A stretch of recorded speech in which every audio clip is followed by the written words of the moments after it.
మాది నివాసం అయితే కొట్ల రోడ్ పాయింట్ షాపు 2020లో మేము స్టార్ట్ చేశాము. సుమారుగా 4 సంవత్సరాలు అయ్యింది. ఇంతవరకు ఎటువంటిది కూడా ఇక్కడ ఎప్పుడూ జరగలేదు. కానీ ఇప్పుడులాగే షాప్ మనం పొద్దున్న తీసి సాయంత్రం 8:30 ఆ టైంలో ఎప్పుడు కూడా క్లోజ్ చేసేసుకుంటాము. అలాగే రాత్రి కూడా 8:30 టైంలో షాప్ క్లోజ్ చేసి మనం ఇంటికి వెళ్ళిపోవడం జరిగింది.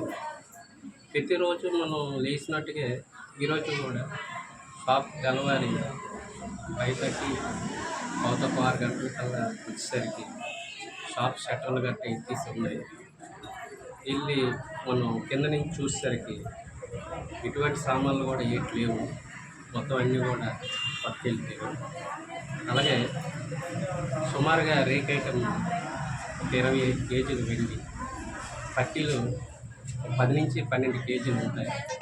అలాగే పాత పట్టీలు కూడా 2 కేజీలు కొత్త ఐటమ్, అది కూడా పట్టుకెళ్ళిపోయారు. సుమారుగా 2 తులాలు అంటే బేబీ రింగ్స్, ల్యాకెట్స్, పుట్టకాళ్ళు ఇలాంటివన్నీ మనం అక్కడ వదిలేసాం, అవి కూడా తీసుకెళ్ళిపోయారు. అలాగే 70,000 చిల్లర క్యాష్ వదిలేశారు, అవి కూడా చోరీకి గురయ్యాయి. ఈరోజు ఇలాగ జరిగింది, ఇప్పుడు కూడా లేదు. మరి పోలీస్ కంప్లైంట్ అనేది మేము ఇవ్వడం జరిగింది. పోలీసు వాళ్ళు వచ్చారు, వాళ్ళు చూస్తున్నారు. వాళ్ళు చూసి మరి ఏం చెప్తారో, ఏ రకంగా వాళ్ళు చేస్తారనేది నాకైతే తెలియదు.